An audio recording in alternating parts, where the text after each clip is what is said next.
నమ్మిన తర్వాత next day ఏం చేశాడు?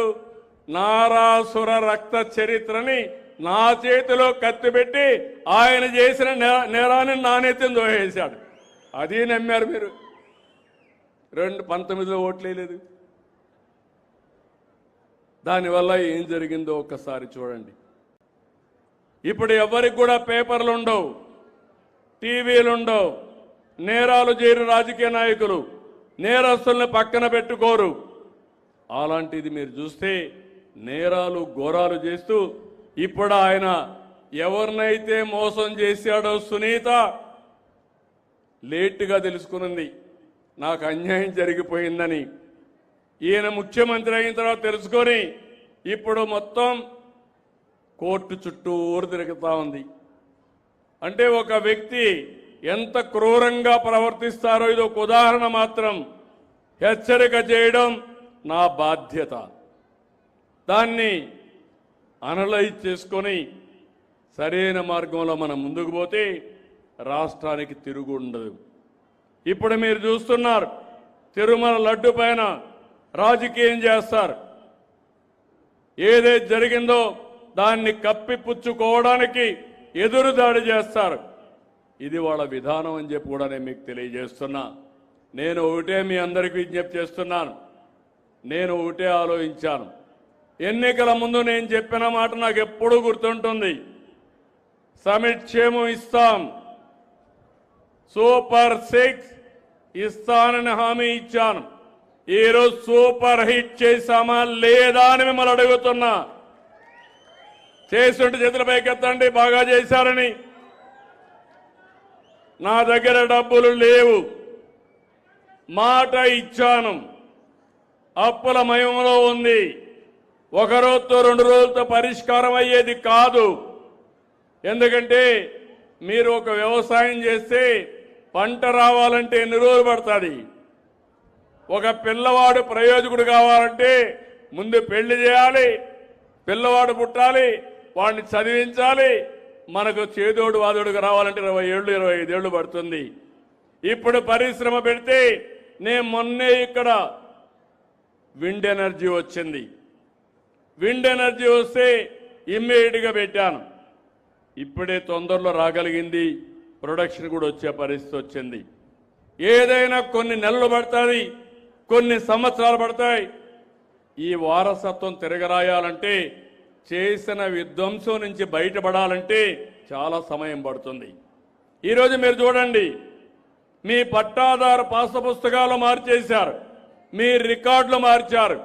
ఒక ముఖ్యమంత్రి 14-15 నెలలు నెలవారీగా రావాలి. రాకపోతే ఎవడో ఒక డబ్బులు తీసుకుంటాడు. డబ్బులు తీసుకుంటే ఈ ముఖ్యమంత్రి లాభం లేదు, మమ్మల్ని ఏది ఇస్తున్నారు, డబ్బులు తీసుకున్నారని మీలో అసంతృప్తి వస్తుంది. నేను చెప్పాలి, మళ్ళీ చేయాలి, చేయించాలి. ఇలాంటివన్నీ మీరు చూస్తే చాలా సమస్యలు క్రియేట్ అయినాయి. ఒక పక్క సమిక్షేమాన్ని మళ్ళీ హామీ ఇస్తున్నా. నేను కష్టపడేది మీకోసరం, పేదవాళ్ళ కోసరం, పేదవాళ్ళకు అండగా ఉంటా. చెప్పిన సూపర్ 6 ఇవ్వడానికి అనునిత్యం కష్టపడతానని మరొకసారి మీ అందరికి హామీ ఇస్తున్నా. ఈరోజు మీరు చూసి తల్లికి వందనం, ఎంతమంది పిల్లలుంటే అంతమంది పిల్లలకి ఇచ్చాం. నిన్న మొన్న కొత్త ప్రోగ్రాం కూడా ఇచ్చాను మీకు. ఒకప్పుడు పాపులేషన్ కంట్రోల్ అన్నా, ఆపరేషన్లు చేసుకోమన్నా, ఇప్పుడు జనాభాని పెంచమంటున్నా. దానికి కారణం జనాభా తగ్గిపోతా ఉంది. అంత వయసు మళ్ళిన వాళ్ళే తయారవుతున్నారు. ఒకప్పుడు పెద్ద కుటుంబం, సంపద ఉండే కుటుంబం అనుకున్నాం. అంటే జనాభా అనే కుటుంబమే సంపదగా ఆలోచించాం. ఇప్పుడు డబ్బుల మీద ఆశ మళ్ళీ ఇప్పుడు చూస్తే ఒకరే కావాలనే పరిస్థితికి వచ్చారు. నేను ఆ రోజు చెప్పింది ఒకరు ముద్దు, ఇద్దరు వద్దు, ముగ్గురు అసలే వద్దని చెప్పాను. ఇద్దరు ఓకే అన్నాను. ఇప్పుడు అంటున్నా, ఒకరు వద్దు, ఇద్దరు ఓకే, ముగ్గురు ముద్దని నేనే చెప్పే పరిస్థితికి వచ్చాను. ఇవన్నీ కూడా 20 ఏళ్లలో 30 ఏళ్లలో. ఎందుకంటే కాలం మారింది, పరిస్థితులు తారుమారైనాయి. ఇప్పుడు మనం గుర్తుపెట్టుకోకపోతే రేపు రాబోయే రోజుల్లో మనం పనులు చేయాల్సింది మిషన్ల కోసం పనిచేయాల, మనుషుల కోసం కాదు. చాలా దేశాలు ఈ అనుభవంలోకి వచ్చాయి. దేశాల్లో జనాభా తగ్గిపోయింది, కుటుంబాలు విచ్ఛిన్నం అయిపోతున్నాయి. మనం కూడా గుర్తుపెట్టుకోవాలి, పెన్షన్ కోసం కుటుంబం విడిపోతా ఉంది, ఇండ్ల కోసం కుటుంబాలు విడిపోతున్నాయి, రేషన్ కోసం కుటుంబాలు విడదీసేస్తున్నారు. నేను అందుకే ఆలోచించి పెద్ద కుటుంబానికి ఎక్కువ ప్రభుత్వ సహాయం చేయాలని ఒక నిర్ణయానికి వచ్చాను. తొందరలోనే వస్తాం. అప్పుడు మీరందరూ కలిసి ఉంటారు. కలిసి ఉంటే కలదు సుఖం, విడిపోతే అన్ని సమస్యలే. ఇప్పుడు పిల్లలుంటే స్కూలు తీసుకుపోవాలంటే మనుషులు లేరు. ఇప్పుడు అందుకే చాలామంది పెళ్ళిళ్ళు చేసుకున్నాక పిల్లలే వద్దు, మేము ఉండేది ఇద్దరం, వీడిని ఎవరు చూసుకుంటారనే పరిస్థితికి వచ్చారు. అందుకే కొత్తగా ఒక రూల్ తీసుకొస్తున్నాను, అందరికీ పిలిపిస్తున్నాను.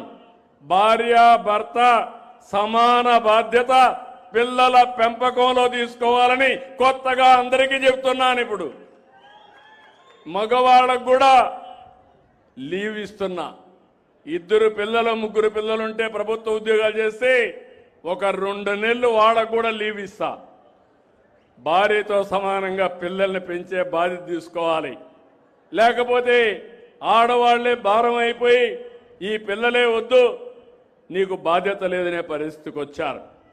అదే మరిగా మీరు చూస్తే రైతు అన్నదాత 20,000 రూపాయలు ఇస్తున్నాం. మైక్రో ఇరిగేషన్ 90% డబ్బులు ఇస్తున్నాను, నీళ్లు ఇస్తున్నాం, హార్టికల్చర్ను అభివృద్ధి చేస్తాం. అదే మరిగా ఎక్కడికక్కడ టెక్నాలజీ ఉపయోగించి అగ్రిటెక్ ద్వారా ముందుగానే ఎలాంటి తెగులు వస్తుందో పసిగట్టే మార్గాన్ని కూడా మీకు అందరికీ ఇస్తున్నా.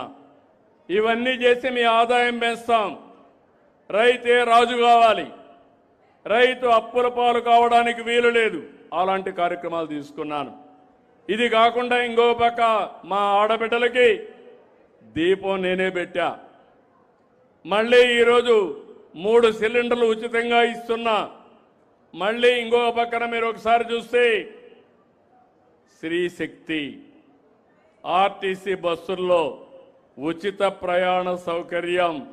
ఎక్కడికి పోవాలన్నా దర్జాగా మీ ఆధార్ ఇచ్చేసి ఏ టెంపుల్కి పోవాలన్నా, ఏ మసీదుకి పోవాలన్నా, ఏ ప్రాంతానికి పోవాలన్నా ఫ్రీగా ప్రయాణం చేసే ఏర్పాటు చేశాను.